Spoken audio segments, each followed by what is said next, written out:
Assalamualaikum warahmatullahi wabarakatuh.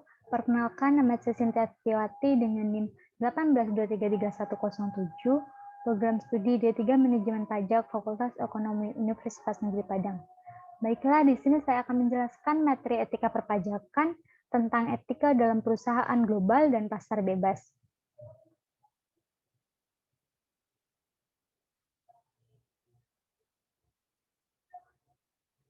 Kode etik dalam perusahaan global. Etika dalam bisnis internasional itu harus disepakati oleh perusahaan-perusahaan yang berada dalam lingkungan tersebut. Bisnis internasional itu merupakan kegiatan bisnis yang dilakukan oleh perusahaan-perusahaan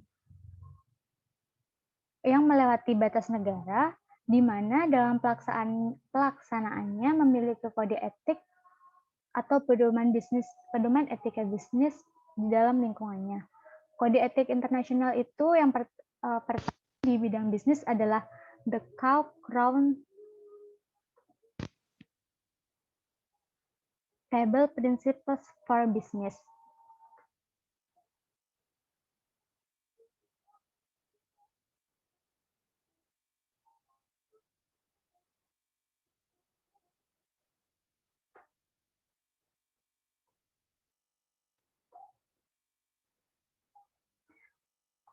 The Cochrane Table Principles for Business itu terbagi menjadi 3 bagian. Yang pertama mukadimah, yang kedua prinsip umum, dan yang terakhir adalah prinsip stakeholder. Di sini prinsip umumnya yang pertama, tanggung jawab bisnis dari shareholder ke stakeholder, di mana nilai organisasi bisnis bagi masyarakat ialah kekayaan dan lapangan kerja yang diciptakan, serta produk dan jasa yang dipasarkan kepada konsumen dengan harga wajar, yaitu sebanding dengan mutu. Yang kedua, dampak ekonomis dan sosial dari bisnis. Organisasi bisnis yang didirikan itu di luar negeri untuk membangun, memproduksi, dan juga atau menjual juga harus memberi sumbangan-sumbangan pada pembangunan ekonomi. Yang ketiga, perilaku bisnis dari hukum tersurat ke semangat saling percaya. Dengan tetap mengakui keabsahan rahasia-rahasia dagang,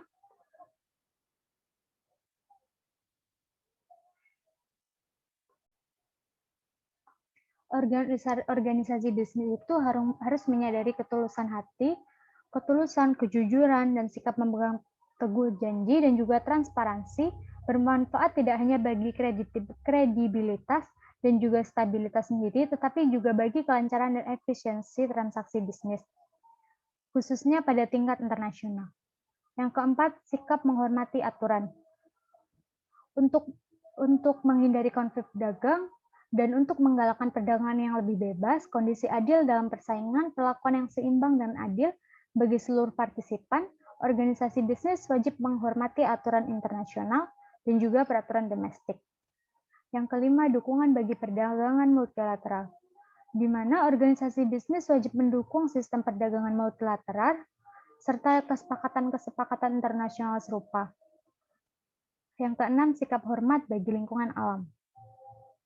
Bisnis wajib melindungi dan di mana mungkin meningkatkan lingkungan alam, mendukung pembangunan yang berkelanjutan, dan mencegah terjadinya pemborosan sumber-sumber daya.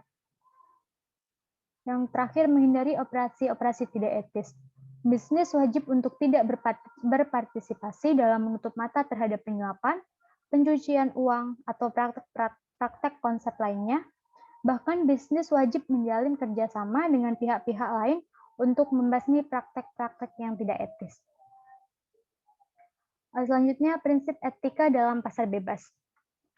Pasar bebas itu adalah suatu pasar di mana barang dan jasa disusun secara lengkap oleh ketidak saling memaksa yang disetujui oleh para penjual dan pembeli, ditetapkan oleh hukum penawaran dan permintaan dengan tanpa campur tangan pemerintah dalam regulasi harga, penawaran, dan juga permintaan.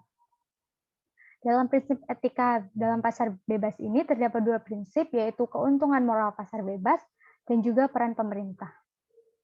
Keuntungan moral pasar bebas yang pertama, sistem ekonomi menjamin keadilan melalui jaminan perlakuan yang sama, di mana dalam semua pelaku ekonomi itu diperlakukan dengan sama. Yang kedua, terdapat aturan yang etis. Aturan itu berlaku secara transparan, secara fair, konsekuen, dan juga objektif.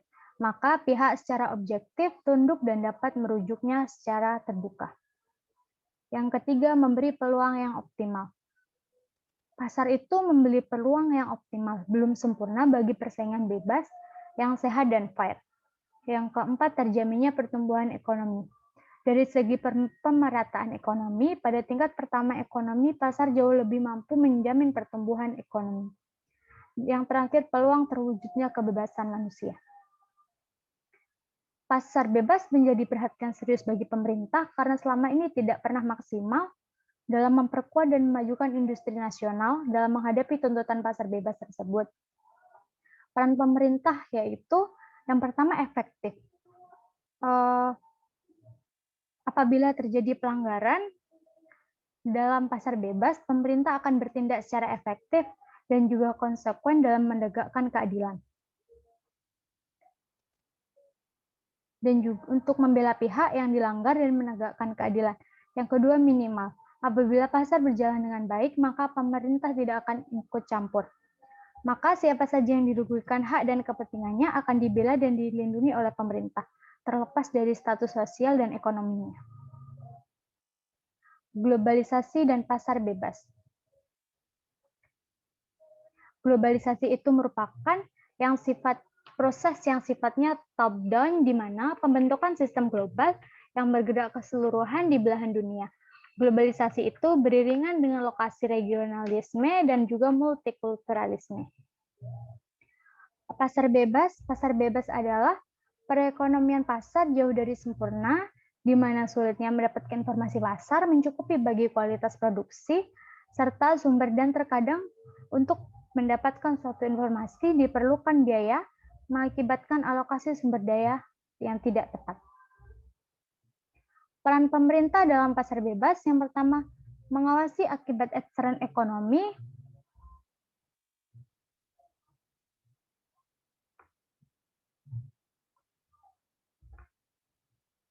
yang merugikan agar dapat dihindari. Yang kedua, menyediakan barang publik yang cukup hingga masyarakat dapat membelinya dengan mudah dan murah. Selanjutnya, mengawasi kegiatan usaha perusahaan, terutama perusahaan yang besar, karena perusahaan yang besar berdampak pada pasar bebas. Yang selanjutnya, memastikan pertumbuhan ekonomi agar efisien, membuat undang-undang untuk mempertinggi efisiensi mekanisme pasar, dan juga memastikan ekonomi dan produksi barang publik.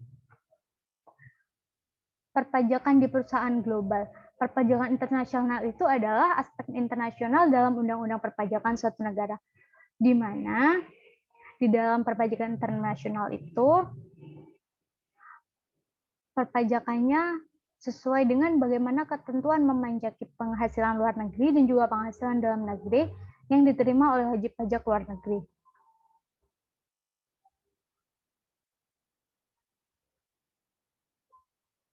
Ketentuan pajak internasional itu terbagi menjadi dua. Yang pertama, ketentuan domestik. Yang kedua, tax treaty. Yang termasuk di dalam tax treaty itu termasuk MLI, yaitu multilateral instrument. Contoh kasusnya yaitu retailer busana Zahra dituntut 5 juta US dollar oleh pengadilan distrik California, Amerika Serikat atas tuduhan menipu konsumen di Amerika Serikat. Zara disinyalir mengganti harga agar orang-orang membayar lebih besar dari harga sebenarnya. Zara juga digugat menutupi harga asli, yaitu harga euro yang tercetak ditutupi label stiker dolar. Yang dilanggar oleh Zahra yaitu prinsip etika bisnis, yaitu prinsip kejujuran, di mana seharusnya Zara USA mencantumkan harga sesuai dengan hasil konversi dari mata uang euro ke dolar, bukan malah menambahnya menjadi lebih banyak. Baiklah, hanya itu yang dapat saya sampaikan. Apabila ada salah dan janggal, saya mohon maaf. Semoga bermanfaat untuk kita semua. Wassalamualaikum warahmatullahi wabarakatuh.